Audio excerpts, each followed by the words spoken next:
भारतवर्ष के समस्त मेरे बुजुर्गों, मेरे भाई बंधु, मेरे मित्र और मेरे को चाहने वाले समस्त माताओं बहनों, बच्चों, मैं आज अपनी इस वीडियो का अपने घर में आने पर मैं कम से कम 8-10 दिन में घर पहुंचा हूं कल, और आज मैं ये वीडियो आप लोगों की सेवा में समर्पित करने जा रहा हूं।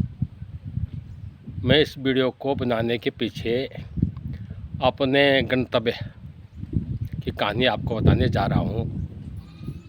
मुझे इससे पहले कभी भी मैंने नहीं सोचा था कि मैं बड़ा वाले फ़ोन का उपयोग करूं, किंतु मेरे नाते नतना जो मेरी बड़ी लड़की के बच्चे हैं, मेरी नातनी ने भी कहा, मेरे नाती ने भी कहा कि नाना जी आपके साथ ऑडियो कॉल तो हो जाती है मगर वीडियो कॉल नहीं होती है। तो मैंने कहा बेटा क्या करें? बोला नाना जी आपको वीडियो कॉल वाला हम आपको फ़ोन देंगे ला करके। मैंने कहा बेटा मेरी बस की बात नहीं है, वीडियो फ़ोन जो है मेरी बस की बात बिल्कुल नहीं है। उन्होंने कहा नहीं नाना जी आपको करना ही करना है, आपको तो ये सीखना ही है। अब जब मैं वहाँ जा रखा था तो मेरी लड़की इत्तेफाक से वहीं जा रखी थी। अब जब लड़की वहाँ जा रखी थी तो लड़की ने कहा कि पिताजी आप सीखो। लड़की ने अपना फ़ोन दिया, यही वाला फ़ोन था जो मेरे पास आज है, और इस पे मैं अपना वो करने लग गया। मैंने 2-4 बार देखा, 2-4 बार इधर उधर देखा तो मेरी समझ में कुछ नहीं आए। मैंने कहा बेटा ये कहाँ बीमारी, मतलब मेरे बस की बात नहीं। मैंने कहा अब हम बूढ़े आदमी हो गए हैं, 74-75 साल की उम्र हो गई है, अब जो है कहाँ हम सीख पाएंगे, इसको रहने दे। नहीं बोला पिताजी सीखना है। फिर नाती नातना जी मेरे पीछे पड़ गए कि नहीं नाना जी आपको तो सीखना ही सीखना है, आप सीख जाओगे। चलो मैंने कहा सीख जाऊंगा तो कोशिश करूंगा। अब मैंने उन बच्चों की प्रेरणा से इस फ़ोन को घर में ला करके मेरे ख्याल से मेरे पास इस फ़ोन को आज लगभग 2 महीने हो गए। तो मैं जब घर आया तो मैंने इनके लिए वीडियो कॉल कर दी। अब वीडियो कॉल कर दी तो करने को तो कर दी, मगर कुछ देर के बाद क्या हुआ कि स्क्रीन से जो वो ऑन ऑफ के बटन होते हैं वो गायब हो गए। अब मेरी हालत ख़राब हो गई कि अब इसको बंद करूं। मैंने सारे स्क्रीन पर जो है अपनी उंगली घुमाई तो कहीं से भी मुझे कुछ नहीं मिला। अब इत्तेफाक से उनका जो इमरजेंसी जो मतलब उसका होता है, उनका वो मैसेज आ गया कि ये क्या बात है, कैसे है। अरे मैंने कहा बात ऐसी तैसी है, मतलब यानी मैं तो इस फ़ोन को बंद नहीं कर पा रहा हूँ। मगर उसके बाद मैंने फ़ोन उठाया रख दिया। अब रख दिया तो क्या पता कितनी देर में अपने आप ही वो बंद हुआ होगा। अब मुझे तो उसके बाद विषय में पता है नहीं। खैर अब उसके बाद जो है मैं चलाते रहा तो कुछ दिन के बाद मुझे वीडियो कॉल करना भी आ गया, फ़ोन उठाना भी आ गया, फ़ोन काटना भी आ गया। ऐसे करते करते मुझे जो है कम से कम 1 महीने लग गया। अब 1 महीने लग गया तो अब उन्होंने कहा कि अब नाना जी आपको जो है मतलब यानी आप तो फ्री हो तो आप गांव-गांव की मतलब यानी वीडियो। तो मैंने कहा ये कैसे होगा? उन्होंने बोला कि आपको अपनी वो बनानी पड़ेगी, यूट्यूब आईडी या क्या बोलते हैं उसको, मतलब चैनल बनाना पड़ेगा। मैंने कैसे बनाना पड़ेगा चैनल? तो अभी जो है 6 अभी फरवरी में 3 5 6 7 को एक शादी थी फरीदाबाद में मेरे मौसाज की, तो मैं चला गया अपने भूली के यहाँ मंगोलपुरी दिल्ली। अब मंगोलपुरी दिल्ली से मैं अपने बड़ी वाली भांजी जो हिंदू है, हिंदू के नाम से जानी जाती है, उसके घर में गया। तो वहाँ पे मेरा नाती था। उसने कहा यार, मैंने कहा हमें यूट्यूब चैनल बनाना है। बोला बुढ़वा जी मैं अभी बना देता हूँ आपका यूट्यूब चैनल। अब उसने बैठ करके भगवान जाने जो कुछ भी क्या होगा, मगर उन्होंने पूरा सर्च मार करके तो पहले हम जो है गौ गंगा के नाम से चैनल बना रहे थे। बहुत सारे चैनल थे इसमें। अब हमने क्या किया, हमने कहा नहीं बहुत सारे चैनल हैं, कन्फ्यूज़ हो जाएंगे हम लोग। तो बोला क्या? अच्छा मैंने कहा ये काम कर, चंद्रमोहन जोशी के नाम से कोई चैनल देख। चंद्रमोहन जोशी के नाम से कोई चैनल देखा तो हज़ारों चैनल मिल गए। मैंने कहा इसको भी रहने दे। अब मैंने कहा चंद्रमोहन क्यार के नाम से चैनल देख, तो चंद्रमोहन क्यार के नाम से कोई चैनल नहीं मिला।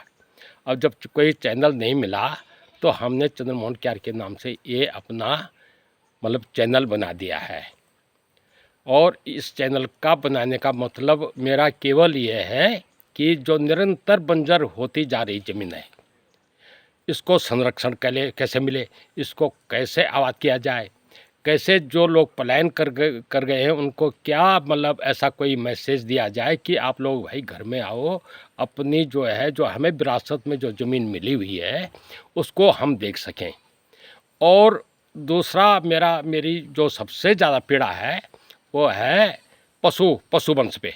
अब मेरे पास तो खैर पशु है, मैं अभी आपको अपने गाय और बछड़े को भी दिखाऊंगा, जबकि मैं तो अकेला रहता हूँ घर में। इसको भी देखने के लिए मुझे व्यवस्था करनी पड़ती है, किंतु उसके बावजूद भी मैं इसको किसी को नहीं दे पा रहा हूँ। और अब मजबूरी है कि अब तो शायद मुझे देना पड़ेगा। और उसके बाद जो है ये जो भटकते हैं, कम से कम हमारे भवासी में कम से कम 40-50 जानवर हैं जो आवारा हैं, जो कहाँ कहाँ से लोगों ने यहाँ आकर के छोड़ दिए। ऐसे ही पोखाल में हैं, ऐसे ही मतलब हर जगह किसी भी शहर में आप चले जाओ, हर शहर में आपको मिलेंगे। तो मैं ये सोच रहा हूँ कि उनको संरक्षण कैसा मिले। तो मैंने अभी कुछ दिन पहले, 1 महीना या 15 दिन 20 दिन पहले, मैंने माननीय प्रधानमंत्री जी को भी अपना एक निवेदन किया था, उनसे हाथ जोड़ करके निवेदन किया था। मैंने कहा भाई आप ऐसा काम कीजिए कि ये जो मनरेगा का पैसा आता है, आपने इसको जी राम जी योजना के नाम से नई स्कीम बनाई है, तो हम आपसे चाहेंगे कि आप इस पैसे को अन्यथा न खर्च करते हुए इसको गांव में मतलब यानी वो करें आप गांव के विकास में, गांव के विकास के नाम पे आप जो पैसा दे रहे हो, तो गांव के विकास में ये पैसा सारा खर्चा हो। और ये द्वारा मैंने माननीय मुख्यमंत्री जी के द्वारा किया था, इसी फ़ोन से मैंने उनको मतलब मैंने मैसेज किया था। हो सकता है कि वो आजकल वो ज़्यादा तवज्जो दें या ना दें, या होता है या नहीं होता है, ये तो शासन प्रशासन की जिम्मेदारी है, मगर हमारा काम है उन तक अपना संदेश पहुंचाना। और मेरा आपसे एक और कहना है, यहाँ की प्रत्येक गांव की समस्या अलग अलग है। प्रत्येक गांव की समस्या, हमारे डांगी, ये जो गांव है डांगी, यहाँ 2 भागों में डिवाइडेड है ये गाँव।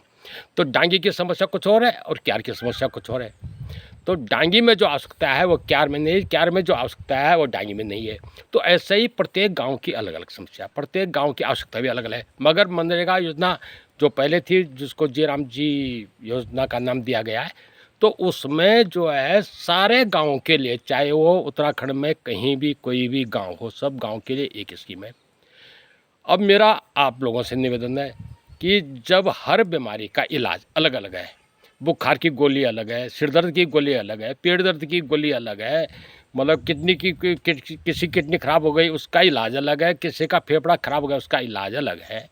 तो ये जो मतलब यानी गाँव की जो आवश्यकता थी, इसका एक ही मतलब यानी सॉल्यूशन क्यों दिया गया है, इसको थोड़ा सा चेंज मेरे ख्याल से चेंज करना चाहिए। और मैं इसलिए हिंदी में बोल रहा हूँ कि ये वीडियो मेरी हमारे जितने भी भारतवर्ष में रहने वाले हैं, चाहे वो हमारे उत्तराखंड से बिलोंग करते हों, चाहे चमोली से बिलोंग करते हों, चाहे टिहरी से बिलोंग करते हों, और चाहे कहीं भी से भी बिलोंग करते हों, और जो बाहर हो गए हों और शायद वो गढ़वाली न समझते हो, इसलिए मैं हिंदी में ये पूरा अपना वक्तव्य दे रहा हूँ और आपको अपनी पीड़ा को बता रहा हूँ। तो मेरा अगर ये संदेश अगर आपको अच्छा लगे तो मैं आपसे हाथ जोड़ करके निवेदन करूँगा कि मेरा जो एक चैनल है इसको ज़्यादा से ज़्यादा आप लोग शेयर करें, मेरा ये चैनल को सब्सक्राइब करें और मुझे अपना आशीर्वाद प्रदान करें। इसी के साथ में आप सब लोगों का हृदय की गहराई से आप लोगों का आभार प्रकट करता हूँ। धन्यवाद। जय हिंद, जय उत्तराखंड, जय भारत।